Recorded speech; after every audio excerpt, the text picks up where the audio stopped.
नमस्कार दोस्तों। तो ये फिर सेंटियागो के साथ नए सफ़र की शुरुआत करते हैं।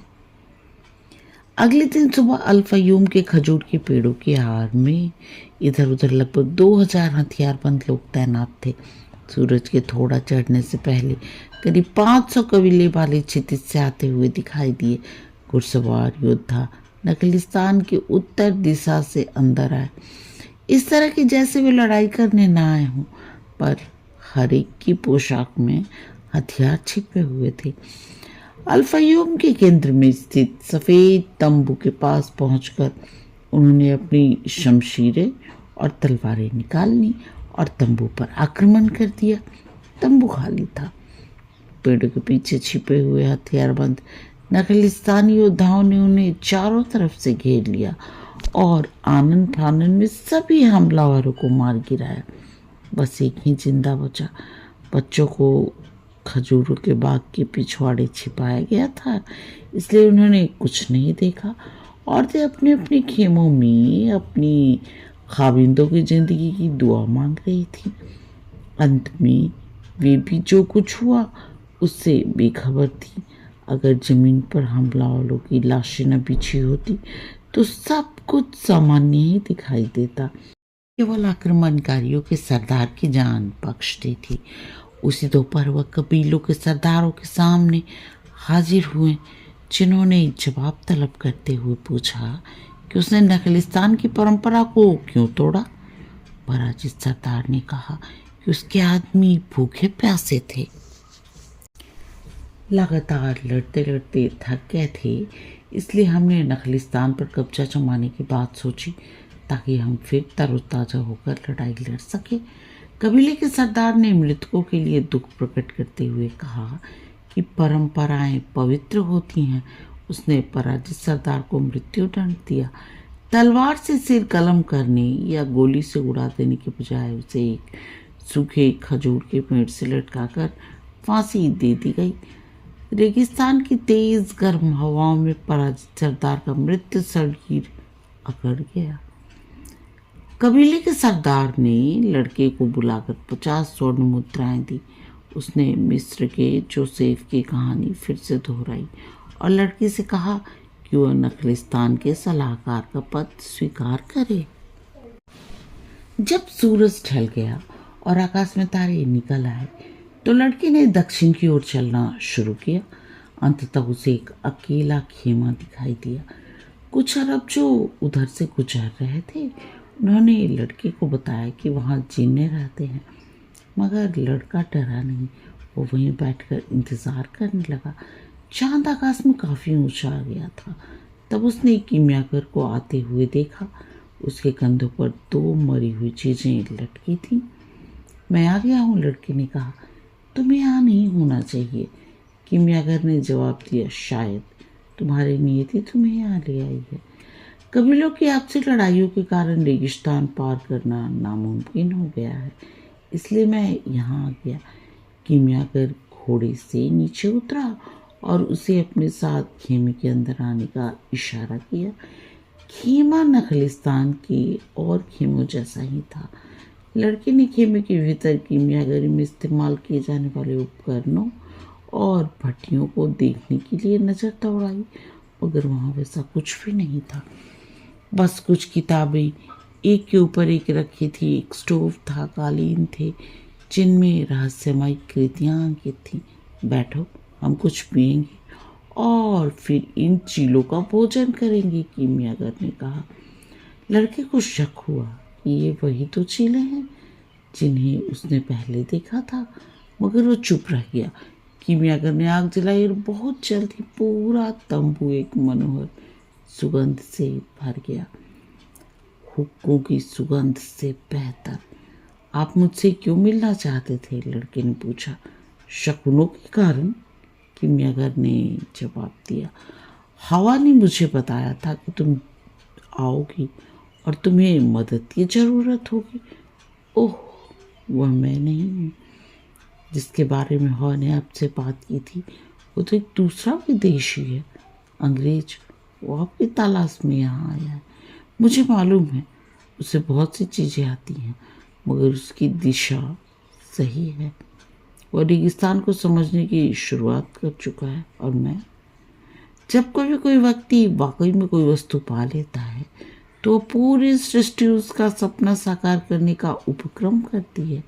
किमियागर ने बूढ़े बादशाह के शब्द दोहराए। लड़के की समझ में आ गया, एक और व्यक्ति है जो उसे अपनी नियति प्राप्ति में मदद करना चाहता है। तो आप मुझे निर्देश देंगे? नहीं, वह सब जो तुम्हें जानना चाहिए पहले से ही मालूम है। मैं तो केवल तुम्हारे खजाने की दिशा बताने में तुम्हारी मदद करूंगा। मगर जनजातीय कबीलों की ये आपसी लड़ाइयाँ, लड़कों ने कहा, मुझे मालूम है रेगिस्तान में क्या चल रहा है। मैं तो पहले से अपना खजाना पा चुका हूँ। मेरे पास एक ऊँट है, मेरे पास क्रिस्टल दुकान से कमाया धन है, मेरे पास 50 स्वर्ण मुद्राएं भी हैं।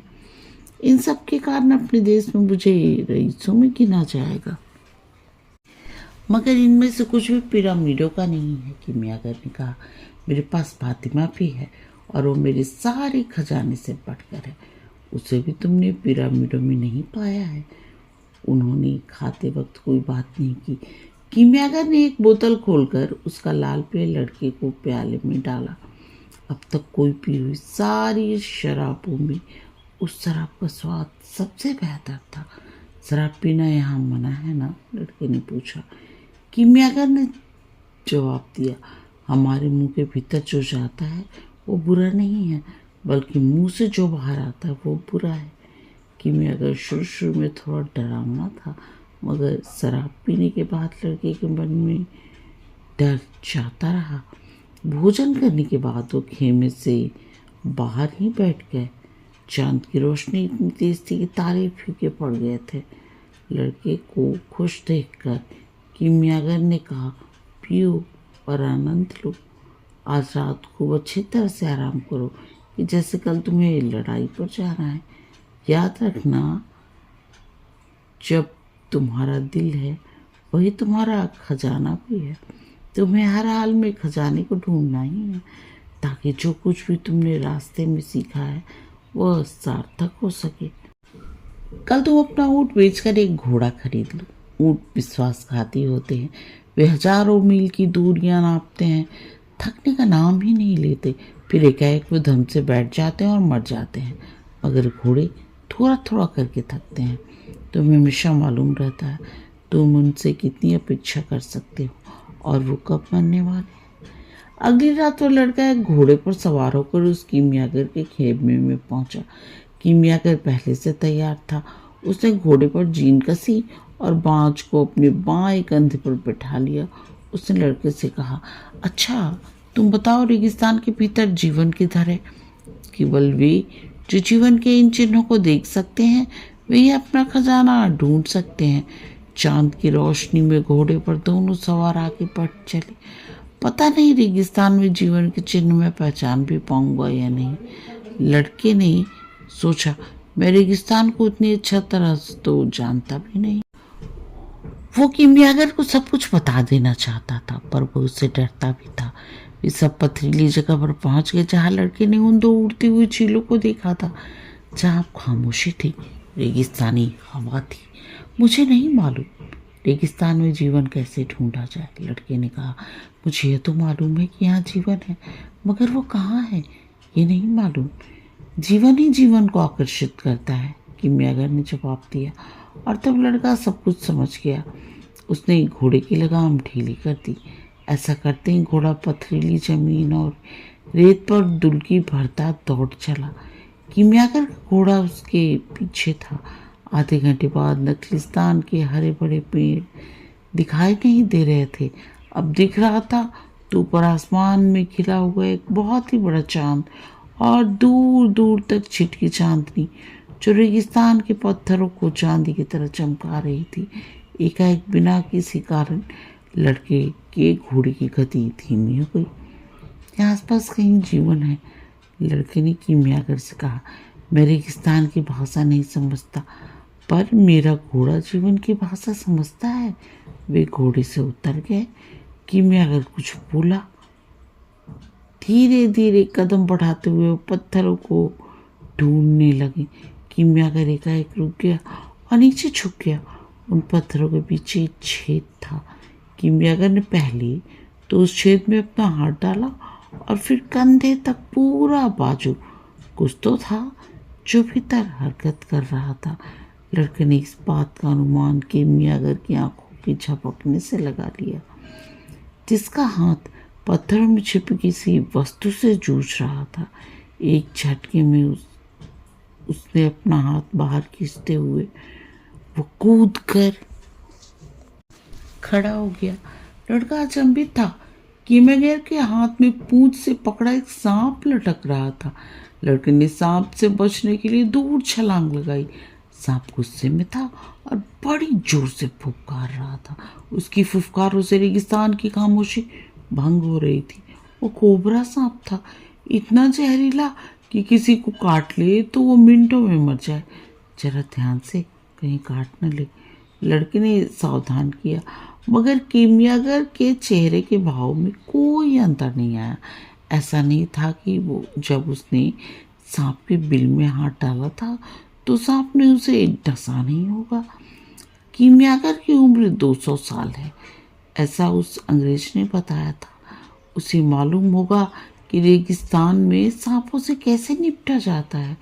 लड़के ने कीमियागर को घोड़े की तरफ जाते देख लिया। उसने अपनी शमशीर निकाली और उस सिगरेट पर एक वृत्ताकार बनाकर सांप को उसके अंदर रख दिया। ऐसा करते ही सांप एकाएक शांत हो गया। अब चिंता की कोई बात नहीं, कीमियागर ने कहा। अब ये सांप इस घेरे से बाहर नहीं आ पाएगा। तुमने रेगिस्तान में जीवन ढूंढ लिया। एक ऐसा शकुन है जिसकी मुझे तलाश थी। यह तलाश इतनी जरूरी क्यों थी? क्योंकि पिरामिडों के चारों तरफ रेगिस्तान ही रेगिस्तान है। लड़का पिरामिडों के बारे में कोई बात नहीं करना चाहता था। उसका मन भारी था और कल रात से ही वो उदास था। खजाने की तलाश को जारी रखने का मतलब था फातिमा से बिछड़ना। मैं रेगिस्तान पार करने के लिए तुम्हारा मार्गदर्शन करूंगा, कीमियागर ने लड़के से कहा। मैं नखलिस्तान में रहना चाहता हूँ, लड़के ने जवाब दिया। मुझे फातिमा मिल गई है और वो मेरे लिए किसी भी खजाने से ज़्यादा मूल्यवान है। फातिमा रेगिस्तान में रहने वाली औरत है, कीमियागर ने कहा। उसे मालूम है मर्दों को बाहर जाना पड़ता है ताकि वो लौट सके, और उसके पास तो पहले से ही उसका खजाना है, यानी तुम। उसकी ख्वाहिश होगी कि तुम वो पा सको जिसकी तुम्हें तलाश है। अच्छा, अगर मैं यहीं ठहरने का तय कर लूँ तो मैं बताता हूँ क्या होगा। तुम नखलिस्तान के लोगों के सलाहकार बन जाओगे। तुम्हारे पास भेड़े और ऊँट खरीदने के वास्ते काफ़ी सोना भी है। तुम फातिमा से शादी कर लोगे और 1 साल तक बहुत खुश भी रहोगे। तुम्हें रेगिस्तान से प्यार करना आ जाएगा और उन 50,000 खजूर के पेड़ों में तुम एक एक को पहचानने लगोगे। उन्हें बढ़ता हुआ देखकर तुम अनुभव करोगे कि कैसे हर क्षण तुम्हारी दुनिया बदलती रहती है। तुम शकुन पहचानने में बेहतर से बेहतर बनते जाओगे, चूँकि इस मामले में रेगिस्तान से बढ़कर कोई अच्छा गुरु नहीं है। फिर किसी वक्त दूसरे साल के दौरान तुम्हें एक खजाने की याद सताएगी। शकुन फौरन तुम्हें उसके बारे में बताना शुरू कर देंगे, मगर तुम उन्हें अनदेखा करना चाहोगे। तुम अपने ज्ञान का नखलिस्तान और उसके निवासियों की बेहतरी के लिए इस्तेमाल करना चाहोगे। कबीले के सरदार तुम्हारे काम को सराहेंगे। तुम्हारे लिए दौलत और सत्ता लेकर आएंगे।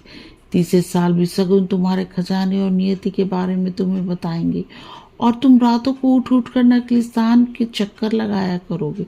तब फातिमा को बहुत दुख होगा कि केवल उसी की वजह से तुमने अपनी तलाश छोड़ दी। तुम फिर भी उससे प्यार करोगे और वो तुमसे।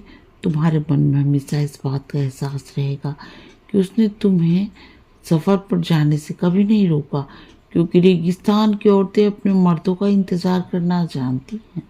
तुम उसे दोष भी नहीं दोगे, मगर कई बार रेगिस्तान की रेत पर चहलकदमी करते हुए तुम्हारे मन में आएगा, अच्छा होता अगर तुम चले आते।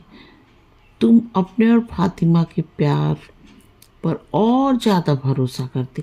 तुम्हें जिस बात ने नगलिस्तान में बने रहने के लिए मजबूर किया वो और कुछ नहीं, तुम्हारा डर था कि हो सकता है तुम लौट ही न सको। उस वक्त तुम्हारे शकुन तुम्हें बताएंगे कि तुम्हारा खजाना अब हमेशा के लिए दफन हो गया है। कहानी का शेष भाग अगले दिन। तब तक के लिए आज्ञा दीजिए। नमस्कार।